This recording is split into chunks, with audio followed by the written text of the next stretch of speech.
Welcome back from that short commercial break. And of course, we are still driving your business. But above all, don't forget, Zabu has made buying stocks much more easier as you can purchase stocks. That's on Altec Securities.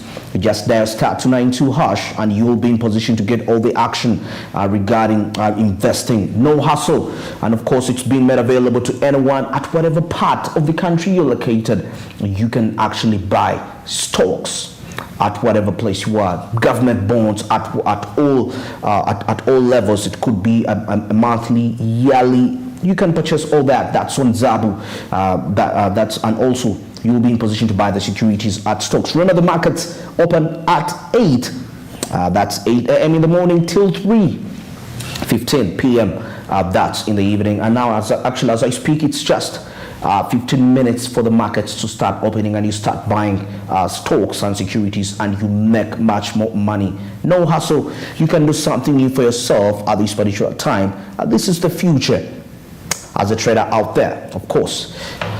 All right, and now at this particular time, let's get straight into the coffee court. And the discussion this time around is Uganda's independence.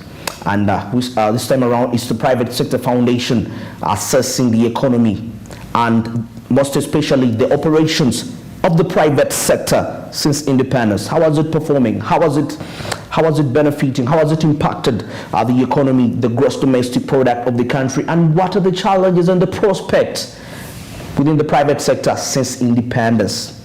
That and more coming up in the coffee court.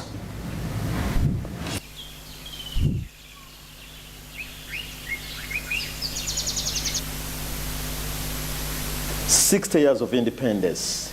We discuss the journey of Uganda. Where have we come from? Where are we? And where are we headed? And welcome to this coffee court. My name is Fred Makubia. This is where we discuss the critical questions. This time around, we digest the journey of the Private Sector Foundation since 1994. Where did they start from? Where are they right now? And what are their projections? Joining me is Mr. Francis Kisirinya. He's in charge of membership here at the Private Sector Foundation Uganda. Mr. Francis, thank you for joining us on this coffee court where we ask the critical questions. Thank you very much, and our viewers over there. The story of independence and PSFU, I must say that for us, we were not there as Private Sector Foundation at the time of independence, but we emerged from the setup of our economy at independence and what it is now. Those of you who may recall, our economy in the 60s at independence was largely government-driven economy.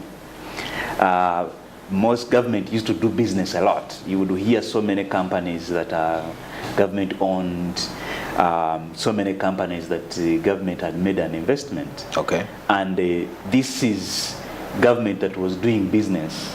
So it was investing in a number of companies through Uganda Development Corporation of that time. So there are so many, if you hear all those, like for instance, the whole hotel industry was a government, all of them were owned by government. Okay.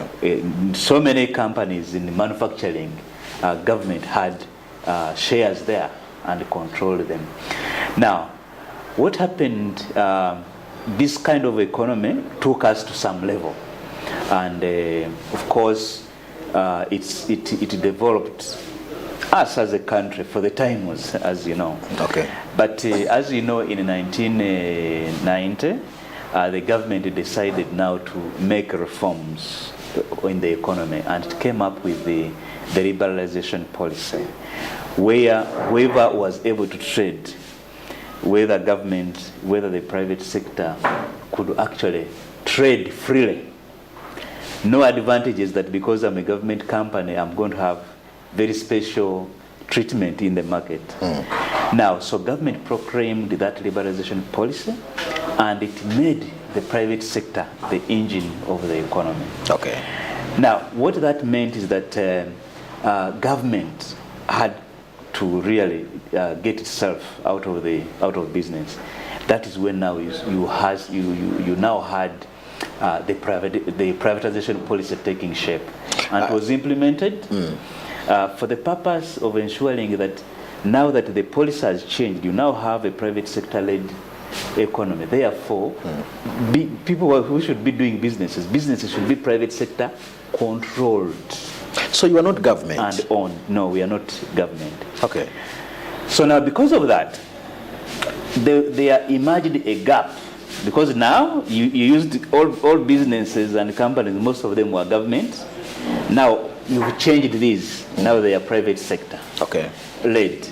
Now government remained on policy making. Now a gap emerged in the early 90s where government would it wasn't trading anymore. It was the private sector trading.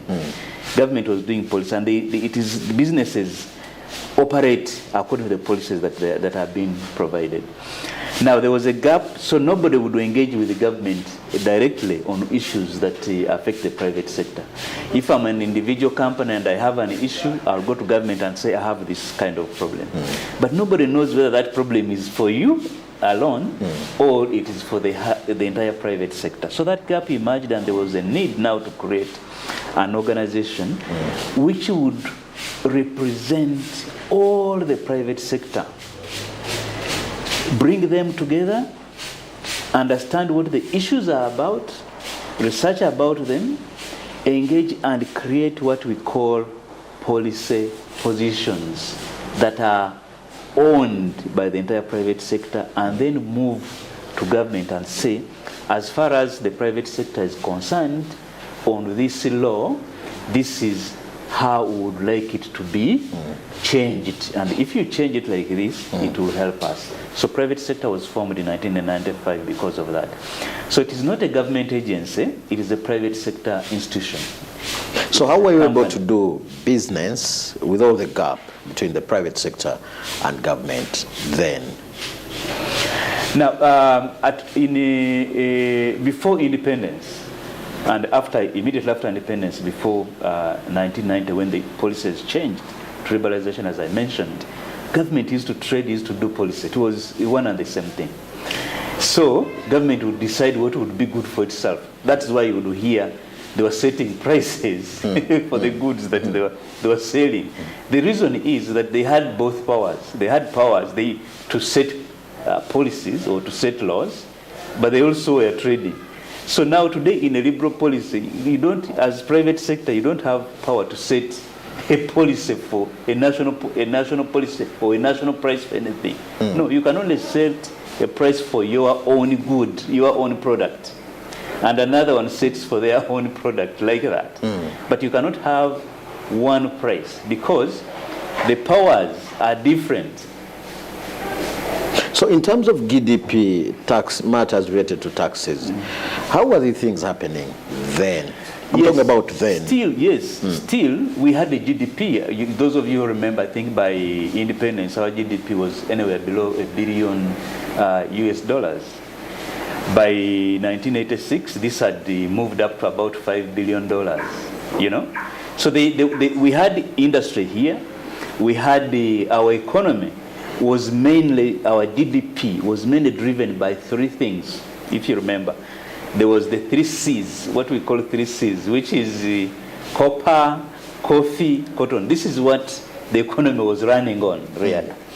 And these were the ones that were contributing to the GDP. There was also some manufacturing, not very, the contribution was not so big. It was mainly, contribution was mainly from mining, was from agriculture. So manufacturing, yes, we had some companies that were manufacturing in Jinja, producing beer, producing clothes, producing a number of items. And actually, if you remember, like some clothes were named after Jinja. Those of you who would wear school uniform those days, there is a material which they used to call Jinja. And it is from this material that school uniforms were being made. So there was manufacturing. But now, when the policy was changed in the 90s and we made sure that the economy was driven by the private sector, we are going to have an open economy where market forces determine everything. There is free entry, whoever wants to trade. And free exit. And free exit comes and trades. Remember, before it was government court, government would decide whether you're going to trade or not. Right now, the government's role is to regulate, just say, okay, go and register your business, or if you may not even register, but you can continue trading. So there is no problem. So now, because of that, so many companies came up and started doing business in Uganda. So that's why now you have seen the economy has really transformed. So in terms of membership, since this is your docket, what was the kind of membership? How many members did you have then? So in 1995, when we began with just 11 members. And those in terms of association? The associations. Okay. They were just 11. But that showed also the size of the economy. The sectors were just not so many of them. Not very many. So we almost had all of them at the beginning, 1995. It is not surprising that we didn't have, at the beginning, people who were in the ICTs, in the telecommunication, and stuff like, because they were not there. But because of the liberalization policy that came through, we have seen a lot of investments that have come. So today the economy has changed significantly. Like, for instance, now, manufacturing contributes a higher portion of GDP than even agriculture. So, Mr. Idibi, maybe before we come to the current situation, so how are you thriving as the private sector? Because you're not government, so how are you surviving in terms of finances, in terms of many other things? Yes, we are not government, but we do a lot of business for government. As I mentioned to you, we engage government so that government can do policies for the private sector that work for them. But also government has given us a mandate and has given us a task to implement those things we think are a problem to the private sector. Invest, intervene, and make sure they improve. So government gives us, extends to us projects like, for instance, from the World Bank, from the European Union, as long as they are going to intervene and help in improving the business environment. Like, for instance, we have so many challenges in land registry, in business registration, in tourism, skilling, for instance. So government says, okay, we have got this money, go and do it. You better understand your private sector. Go and do what the private sector needs. So you have the powers now. So now, from those resources, that is what actually funds us as PSFU. In addition to that, our members contribute also some money, which actually helps us run this institution. And now that brings us to the 60 years of independence. So now 60 years of independence. Are you in charge of the private sector, first and foremost? Yes, as the private sector. With all the current situations, yes, inflation and many of those, which you should be able actually to do. Are you in charge of the private sector? Yes, as private sector foundation, one, we can't say we're in charge, because government is the one that has power. Or maybe are you the driving force? On a number? Yes, we're driving force as private sector in Uganda's economy today. I can tell you, if you look at the contribution of taxes to government, all of it is coming from the private sector. There is just very few companies that are government owned which contribute taxes. Over 98% of taxes come from private sector companies. Secondly, if you look at employment, over possibly around 90% come from the private sector. Government employs few people. It's mostly coming from the private sector. If you look at the exports, the money we get from exports, private sector almost brings in all the money that comes from exports. Exporting industrial goods, it is the private sector. Exporting agricultural goods, the primary products like coffee, like a cotton, like flowers, horticulture products, fish, all of that work is done by the private sector. So private sector is really the one that is driving this economy in Uganda. But the things you're talking about, issues of coffee and cotton, these are now a dream to Uganda. No, they are not a dream to Uganda, not at all. The only problem that we have not actually resolved, and is an element that drove one of the things that drove Uganda to independence. There are many things, but one of them was that economic emancipation, where you would see people participating in your economy and benefiting more from them. You know, the parties the activism that brought about the parties that brought us independence actually came from agitation for Ugandans to also sell cotton, to sell coffee, and not Indians alone. That was the beginning of the activism that brought the Uganda National Congress of Musazi, which evolved and combined with Obote to come to have UPC.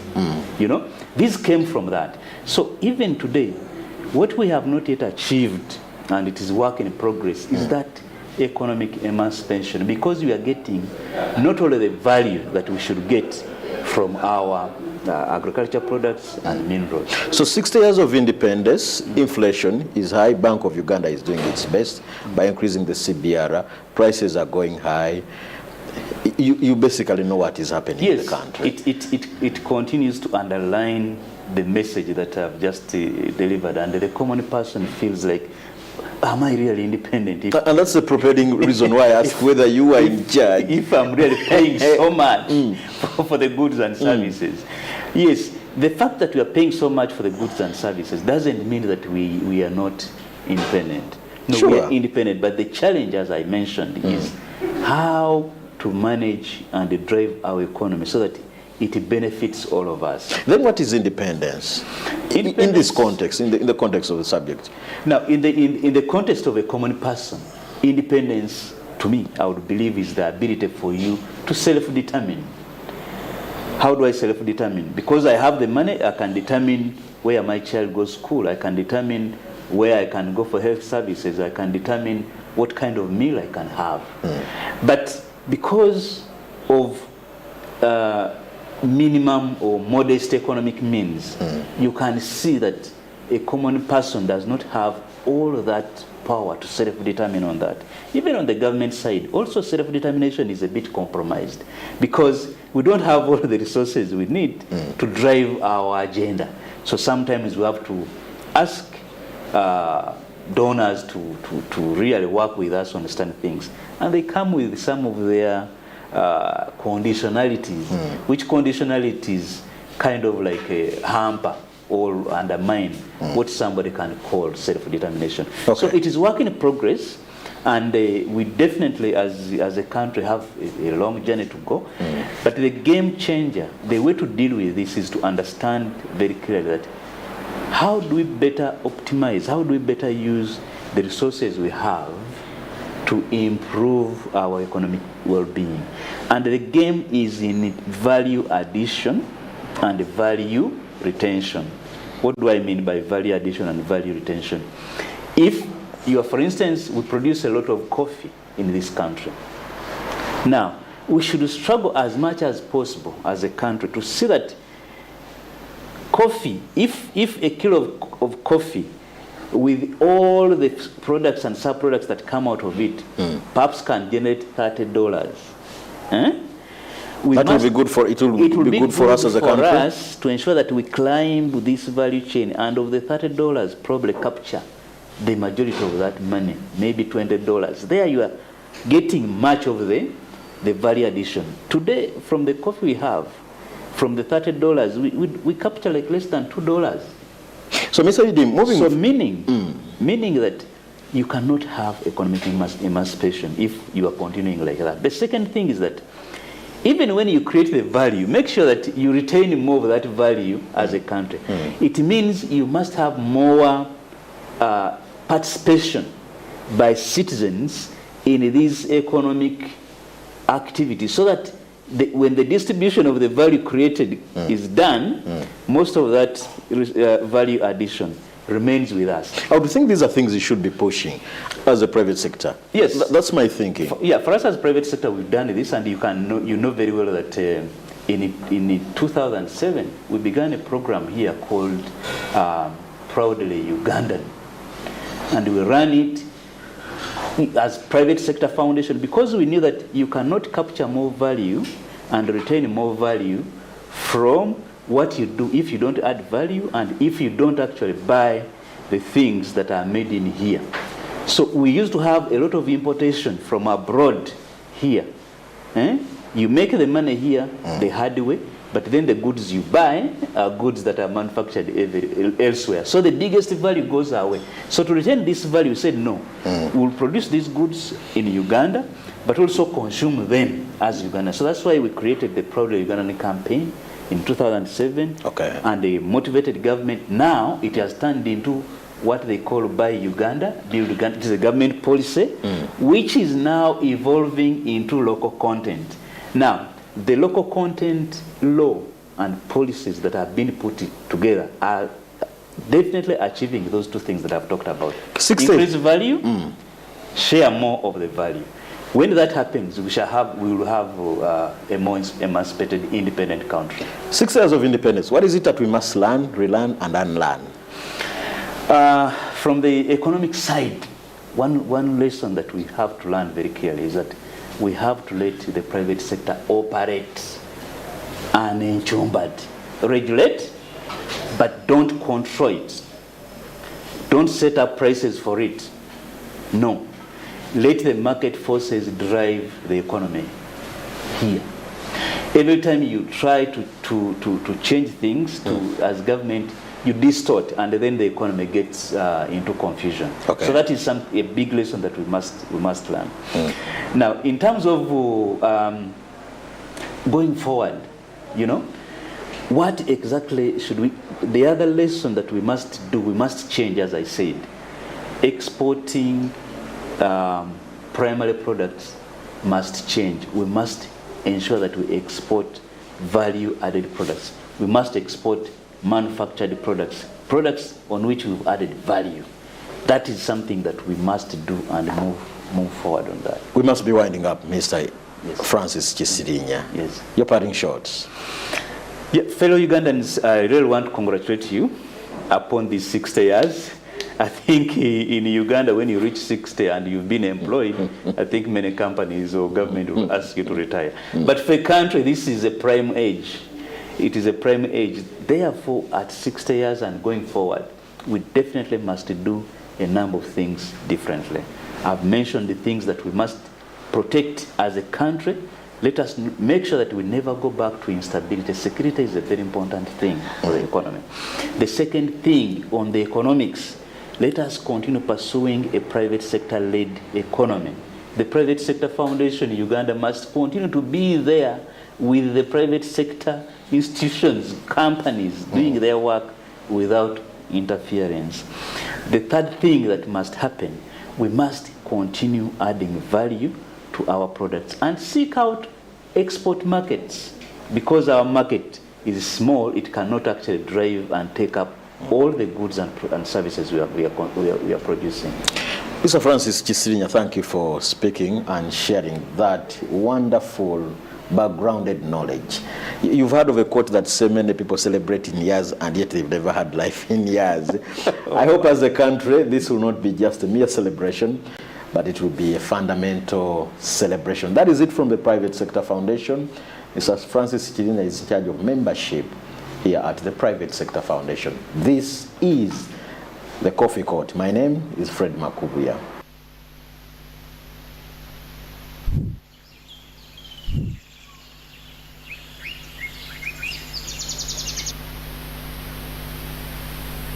A very interesting insight right there. That's from the Private Sector Foundation regarding the sector since independence. How was it performing? We've seen quite so many aspects of this sector, so many industries developing, the manufacturing, of course, the manufacturing industries, textile, plastics, and so many others. That's ever since independence, and these have been very influential in terms of generating revenue to the and also contributing to the gross domestic product. And of course, despite the fact that some of them were owned by foreigners and largely exploited the individuals, but we look at the picture that the economy benefited, and some Ugandans have been able to get the jobs. And of course, the Private Sector Foundation is urging the government to limit intervention to enable it do what it feels is right, to ensure that there is limited intervention. And of course, that comes back to the economy known as the capitalistic economy. And of course, majority of the economies in the world are largely mixed. It's not really reality to find an economy either capitalist always say it's a command economy and of course mixed economies. It's always a balance in that. So the private sector is calling for limited intervention of government in terms of regulations to help them to achieve the vision that they would wish to achieve for the nation as the private sector foundation Uganda. All right, and that's it for now. Let's get into a short commercial break. We'll return with more business.